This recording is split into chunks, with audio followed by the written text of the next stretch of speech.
रसूल पाक सल्लल्लाहु अलैहि वसल्लम का एक फरमान है मुसन्नफ अब्दुल रज़ाक में, ये हदीस आपने आज याद रखनी है। नबी पाक सल्लल्लाहु अलैहि वसल्लम ने फरमाया किसी आदमी के नमाज और रोजे से मुतासिर ना होना, पहले देख लेना कि वो अमानतदार है कि नहीं।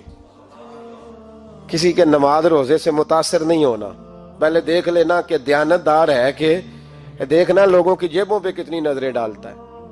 फरमाया बहुत सारे नमाज रोजे वाले धोखेबाजी करते हैं, दयानती न करें, अपने ओहदे का पास रखें, अपने मनसब का ख्याल रखें। ओहदे जिस जगह आप मौजूद हैं आपकी जिम्मेदारी है। मेरे रसूल पाक सल्लल्लाहु अलैहि वसल्लम ने फरमाया हर बंदा तुम में से निगरान है और जो उसकी रियाया है उसके बारे में उसने जवाब देना है। कभी भी बददयानती ना करें। हम लोगों का पहले एतमाद हासिल करते हैं, फिर उस एतमाद को ठेस पहुंचाते हैं। उसका नुकसान पता क्या होता है? दुनिया में सबसे कमजोर शख्स वो होता है जिस पर कोई एतबार नहीं करता। जिसका एतमाद जाया हो जाए वो आदमी बिखर जाता है। कभी भी धोखाधड़ी की पॉलिसी ना बनाए। हम लोगों से मुफादात लेने के लिए अपने रवैये मीठे करते हैं और जब काम निकल जाता है फिर हमारे रवैये बदल जाते हैं। ये धोखा है, ये बददयानती है। इसको अल्लाह रसूल ने पसंद नहीं किया। मेरे नबी पाक अलैहिस्सलाम ने फरमाया जिसमें तीन बातें पाई जाए वो तो मुनाफिक है। अगरचे उलमा कहते हैं यहाँ मुनाफिक इत्कादी मुराद नहीं, मुनाफिक अमली मुराद है, लेकिन हुजूर ने फरमाया मुनाफिक है। या रसूलुल्लाह कौन? फरमाया वो बंदा जब बात करे तो झूठ बोले, जब वादा करे तो मुखालफत करे, जब अमानत रखी जाए तो बददयानती करे। ये तो बंदा मुनाफिक है। हजरत अबू नूर अलैहिर्रहमान ने लिखा है, फरमाते हैं महमूद गजनवी का दौर था तो एक आदमी महमूद गजनवी के पास ना अपना केस लेके आया, मुद्दई बन के आया। उसने कहा बादशाह मेरा केस बड़ा निराला है। बादशाह सलामत ने कहा वो किस तरह? कहने लगा ये मेरे पास एक थैली है, मैं ना सफर पे जाने लगा तो ये थैली पूरी हीरों की भरी हुई। फलां इलाके के जो काजी साहब है ना, मैं जाती दफा मैं कहीं सफर पे जा रहा था तो मैं उनके पास छोड़ गया कि रास्ता लंबा है, कहीं कोई मुझसे छीन ना ले, हीरों की भरी हुई थी। कुछ दिनों के बाद मैं वापस आया हूं, काजी साहब ने मुझे थैली वापस की है तो इसमें हीरों की बजाय खोटे सिक्के निकले।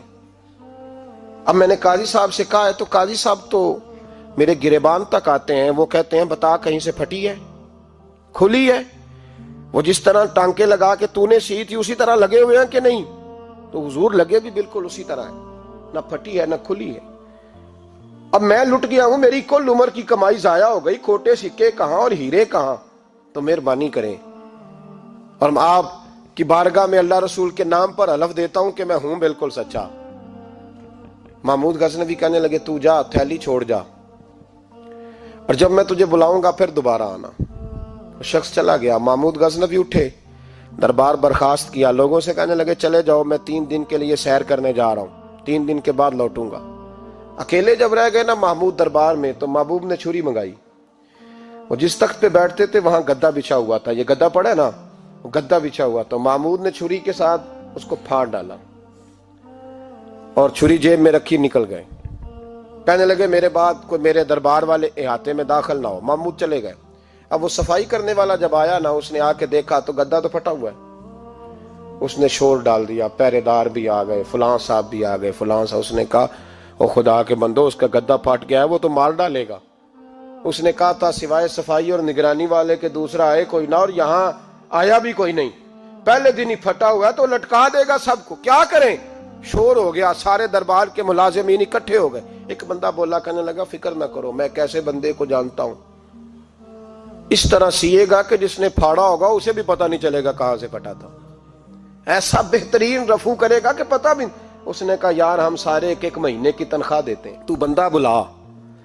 वो बुला लिया उसको, उसका नाम मोहम्मद रफूगर था। वो आया, उसको गद्दा दिखाया, उसका यार इस तरह सीना पता ना चले। उसने कहा फिक्र ही ना करो, मैं बड़ा कारीगर हूं। बड़े बड़े कारीगर लोग नहीं हमारे मुल्क में पाए जाते, कोई निशान छोड़ते हैं पीछे?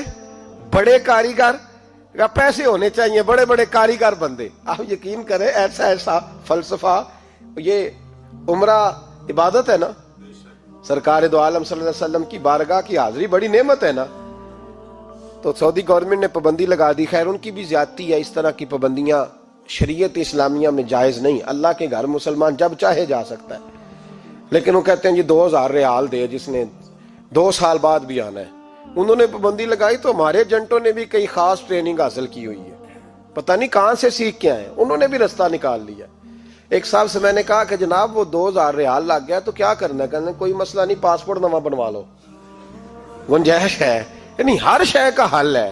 तो मैंने कहा यार अब उमरा करने जाते वक्त भी बंदा धोखा दे के जाए, अल्लाह के घर जाते वक्त भी इस तरह की हरकत करे, क्या हाल हो गया। हर चीज का लोगों ने हल निकाल लिया, हर चीज का लोगों ने स्टाइल बना ली। ऐसा न करें, ये दुरुस्त नहीं। अहमद रफूगर कहने लगा इस तरह सीऊंगा कि फाड़ने वाले को भी पता नहीं। उनका पैसे ले यार तू सी दे। उसने सी दी, अगले शाम ही ला के बिछा दिया गद्दा। तीसरे दिन बादशाह सलामत आए, आके पहली नजर गद्दे पे डाली। उसने बुलाया सब मुलाजिमीन को, कहा किसने सिया है?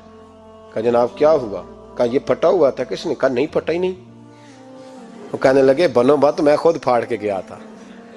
तो बताओ सही सिया किसने है? कहा जनाब आप फाड़ के गए थे तो बताया क्यों नहीं? फरमाने लगे इसीलिए तो बताया नहीं था कि तुम खुद तहकीक कर लो, बुलाओ बताओ सिया किसने। तो बुला लिया, अहमद रफूगर आ गया। उसको जब बुला के सामने बादशाह खड़ा किया, कहा भाई तूने सिया है? कहने लगा हुजूर आपके सारे मुलाजम इकट्ठे होके आए थे, मेरी गलती कोई नहीं। कहा नहीं यार तू बड़ा कारीगर है, मैंने अपने हाथ से फाड़ा था पर मुझे भी नहीं पता चल रहा कहां से फटा था। अच्छा ये बता ये थैली जो है ये भी तूने सी थी? उसने कहा जी आपके खादम का ही कारनामा है, वो फलाने इलाके के काजी साहब आए थे, इसमें से हीरे निकाल के तो खोटे सिक्के भरे थे, तो मुझे भी थोड़ा सा हिस्सा मिला था। महमूद ने सारे गवाह भी इकट्ठे कर लिए, सबूत भी इकट्ठे कर लिए। फिर काजी को बुलाया, पहले सारे सबूत और गवाह केस हल कर लिया। फिर हमारे यहाँ ये हाल होता है कि मुदई 2-3 हफ्ते के बाद खुद ही हाथ बांध जाता है, कहना तुसी मेरी जान छो, मुजरम फड़ो भावे ना पड़ो। वो कहता है मुझे माफी दो, मैं रहा। जुल्म है ना, जुल्म ज्यादती है कि जो बेचारा इतने सवाल मुजरम से नहीं होते जितने मुदई से होते हैं। अब यकीन करें इतने सवालात होते, बेचारा हफ जाता है। ये तरीका दुरुस्त तो नहीं। एक लुट गया और दूसरा तरह तरह के सवालों के जवाब देता फिरे बेचारा। सारे सबूत इकट्ठे करके काजी साहब को बुलाया, तन्हाई में ले जाके महमूद गजनवी ने कहा काजी साहब आपसे गलती हो गई, गरीब आदमी था, वो लुट गया है, उसने तो बड़ी मुश्किल से कुछ हीरे जमा किए थे और उसकी कुल कायनात थी, तो आप उसका माल उसे दे दे, बात खत्म। काजी साहब कहने लगे आप मुझ पे इल्जाम लगा रहे, सवाल ही नहीं पैदा होता। आप मेरी दाढ़ी देखें, आप मेरा एजाज देखें, दुनिया जानती है मैं इस कहा काजी साहब इंसान भूल ही जाता है, बंदा भूल जाता है, गलती होगी माल ने। कहा नहीं सब, कहा मैं तन्हाई में पूछ रहा हूं, मैं उस वक्त पूछ रहा हूं जब दूसरा मौजूद कोई नहीं। आज तौबा कर ले, मैं कुछ नहीं कहूंगा, तू मेरी जुबान पे एतबार कर, तुझे पता है मैं जो कहता हूं उस पे अमल भी करता हूं, बाज आ जा। पर काजी ने कहा नहीं मेरी गलती कोई नहीं। महमूद ने फिर बड़े दरबार में बुला लिया, मजमा आम में। मोहलत के दिनों में जो तौबा कर ले वो बच जाते हैं, लेकिन लोग रुस्वाइयों के दिनों में फिर वापस लौटते हैं अगला घर देख के, फिर हालात और तरह के हो चुके होते हैं। जब भरे दरबार में काजी को बुलाया, भाई तू मानता है कि नहीं? उसने कहा नहीं। तो कहा बुलाओ अहमद रफूगर को। जब वह अहमद रफूगर आया तो बूढ़े काजी की टांगे कांपने लगी, जुमले टूटने लगे, लफ्ज जमीन पर गिरने लगे, बात सही नहीं होती, जुबान लड़खड़ाने लगी। महमूद कहने लगे काजी मैंने तुझे कहा था वहां मान जा बात, अब भरे दरबार में बोल। तो जब काजी साहब की गर्दन खुद ब खुद झुक गई तो दुनिया समझ गई। कहा निकल जा मेरे दरबार से। महमूद बोले निकल जा, इतनी तुझे इज्जत दी, इतनी बड़ी तनख्वाह दी, काजी बनाया, और ये थोड़ी सी रकम के लिए, थोड़ी सी रकम के लिए तू बददियानत हो गया, चल चला जा, निकल। काजी दरबार से निकला तो लोग लानतें बरसाने लगे। कल जो दुकानें छोड़ के सलूट करने आते थे वो कहने लगे इसकी उम्र देखो, इसके काम देखो, देखो इसने क्या किया। घर गया, बच्चे जिनके लिए पाप कमाया था, जिन्ना ली तू पाप कमाए हुन किथे नहीं हो तेरे घर दे। वो बच्चे कहने लगे अब्बा जी हम तो स्कूल मदरसा जाने के काबिल नहीं रहे, उम्मीद थी कि बीवी साथ देगी। वो कहने लगी मैं मेके कैसे जाऊंगी, गली की औरतें तरह तरह की बातें बनाती हैं। और भाई कामयाबियों के बड़े सरबराह होते हैं, कोई कामयाब हो जाए तो सारे कहते हैं मेरी सपोर्ट से हुआ है। नाकामियां हमेशा यतीम होती हैं, नाकामियों का कोई सरबराह नहीं होता। जब तक तो काजी था तो बड़े बात थी, हर बंदा कहता था रिश्तेदार है, रुसवाई हो गई तो वो तेरी आंख हो या संगे मलामत की चुभन, कौन पहुंचा है मेरे दर्द की गहराई तक। दौरे शोहरत में तो यारों ने किया याद बहुत, साथ आया ना कोई कूचे रुसवाई तक। और मियाँ साहब कहने लगे सारी उम्र ही आटा गुद्द है, मैं लखा कीते नहीं पेड़े, आ वक्त आया ही ते मोहम्मद बख्शा कोई नहीं हूं बैठा नेड़े, हालात ही बदल गए। काजी खामोशी से अंदर चला गया, अपनी रुसवाई समेट के बिस्तर पे लेटा।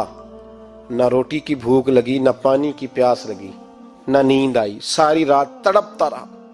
सवेरे घर वालों ने दरवाजा खोला तो रूह परवास कर गई थी, दुनिया छोड़ गया। हजरत अबू नूर अलैहिर्रहमा बोले, फरमाने लगे, याद रखो कभी बददयांती ना करना, कभी। ये तो महमूद गजनवी की अदालत थी, कयामत में रब करीम की अदालत लगेगी। और फरमाया वहां तो गवाही देने वाला अहमद रफूगर था, कयामत में तो तुम्हारे अपने हाथ पैर गवाहियां देंगे, हमारा अपना वजूद गवाही देगा। और फरमाया यहां तो लानते दुनियादार बरसाते थे, वहां फरिश्ते होंगे। और काजी को तो मौत आ गई थी, कयामत में तो दोबारा मौत भी कोई नहीं आएगी, वहां तो रहना है और सहना है। इतनी बददयांती मुआशरे में, इतनी बददयांती हर जगह। उस मुआशरे का भी कुछ बनेगा जहां दवाई भी खालस ना मिले, जहां दवाई में भी बददयांती हो। लोग अपने बच्चे को ऑक्सफोर्ड यूनिवर्सिटी में पढ़ाने के लिए गरीबों के बच्चों के रगों में जो दवाई उतारे वो भी 2 नंबर। इतना बड़ा भी को बददयानत मुआशरा होता है कि लोग यहां तक धंधा करें, यहां तक कि लोग लोगों की जिंदगियों से खेल जाएं और हमें एहसास तक ना हो कि कोई मर जाएगा, कोई डूब जाएगा, क्या बनेगा। और जिसने वो अपनी रजिस्टर की दवाई की, उसने 2-4 लाख रुपया लिया और उसने ये नहीं सोचा कितने इंसान मेरी वजह से मरेंगे। कत्ल सिर्फ ये तो नहीं होता गोली मार के मार देना, लोगों की जिंदगियों से लोग खेल जाते हैं, लोग तबाही कर जाते हैं, लेकिन बददयांती से बाज नहीं आते। मेरे रसूल पाक अलैहिस्सलाम के गुलामों, नबी पाक सल्लल्लाहु अलैहि वसल्लम ने जरा सी बददयांती, और सहाबा का ये मिजाज था, इतनी सी भी कभी उनसे गलती होती तो तड़प